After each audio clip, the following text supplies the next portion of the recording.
guys, so today I'm here to do a book review for The Land of 10,000 Madonnas by Kate Hutterman. This book I enjoyed, but it wasn't actually my favourite thing I've ever read. Like, I was expecting so much more from it, and because this was actually one of my anticipated reads for the year and I was so pumped for it, even though it was sitting there for like a little while on my shelf. I was so excited to finally read it, and you know, I'm disappointed with it. I have to say, I am disappointed with this book. So this book review is going to be spoiler free. I don't want to talk too much about the plot because, you know, you don't really want to know what's going on in the end, because if you're going to give this book a chance, you don't want me going on about how like stuff's happening at the end that's probably crappy, but still, yeah, no spoilers in this, so you're all good to keep watching this if you haven't read the book. So I'm just going to read a little bit off the back here that might help explain what this book is about just a little bit. So, Jessie left behind 5 grieving friends and 5 plane tickets abroad.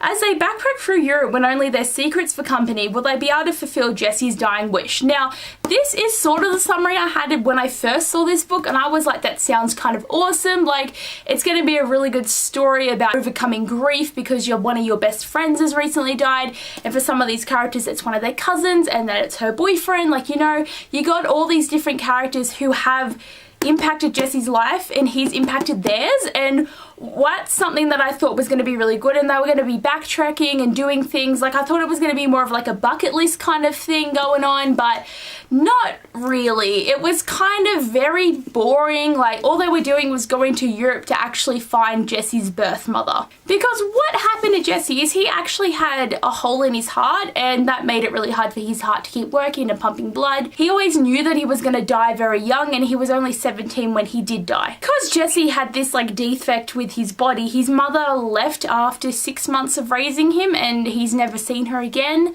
And he's always wanted to find out who his mother really is, and it's been like a mission for him, but he's never discovered it, never figured it out.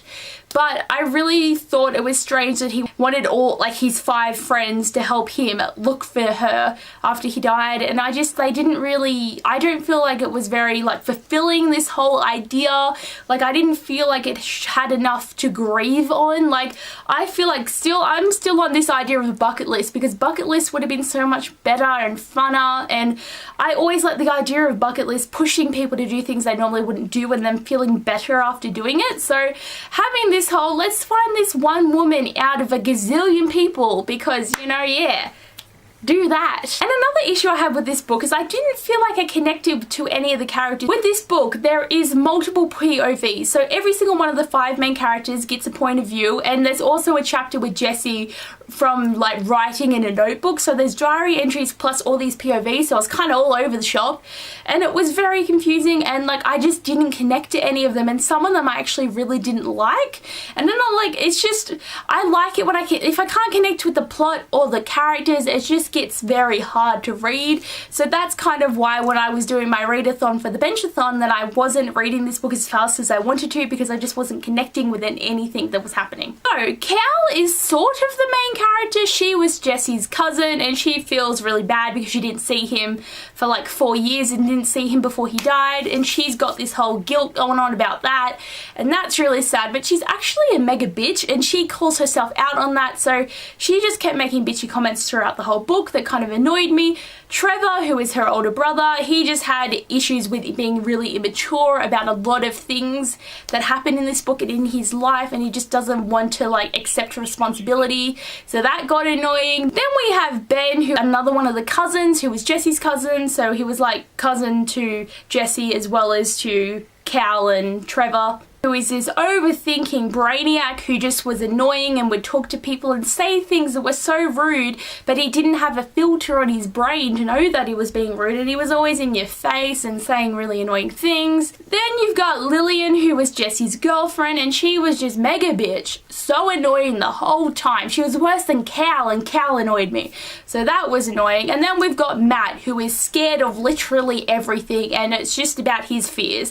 Gotta say though, I think Matt was my favorite one because he wasn't as bad as all the rest, but still bad. So I've got all these hateful characters. Jessie was actually the only great character in this book. He has such a interesting way of looking at the world and about the world around him, because like with the book title being The Land of 10,000 Madonnas, what this means is his dad collects postcards of the Lady Mary and he has them all over his house, and he legit has 10,000 postcards. So they call it The Land of 10,000 Madonnas because every inch of their house is covered in postcards. It's kind of weird, but I really like the way like Jesse describes it. Like, he's very descriptive in his writing for his notebook and everything, and just the way he writes these clues. Like, I mean, the plan he had for this book was actually amazing and I really enjoyed that.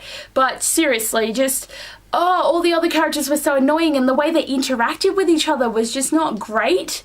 But like, I mean, I'm just making this sound so negative, aren't you? Because you're probably not going to want to read this, but I still think, even though I'm saying all this negative stuff, give the book a go, because it's always, you never know if you're going to like something or dislike something. That's why there's always mixed reviews of everything. But the only thing I liked about this book is they sometimes had moments of fun and just, you know, being spontaneous and actually laughing and having a good time.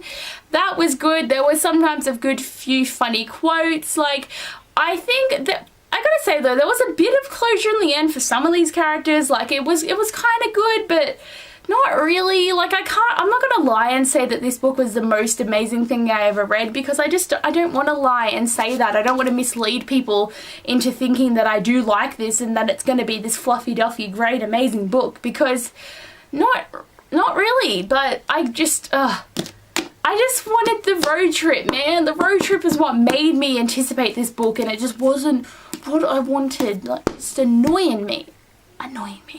But anyway, guys, thanks for watching this review of The Land of 10,000 Madonnas. It is slipping out of its dust jacket. Stay in there, boy. Stay in there. I can't say I enjoyed it. It was okay. It's not the worst thing I've ever read. Okay, I'll give it that. It's not the worst book I've read. That award goes to Stardust by Neil Gaiman and also Waterfall by Lauren Kate, because those are two books that I absolutely loathed with a passion, man. I just couldn't do it. But anyway, guys, thanks for watching this, and I'll talk to you later. Bye!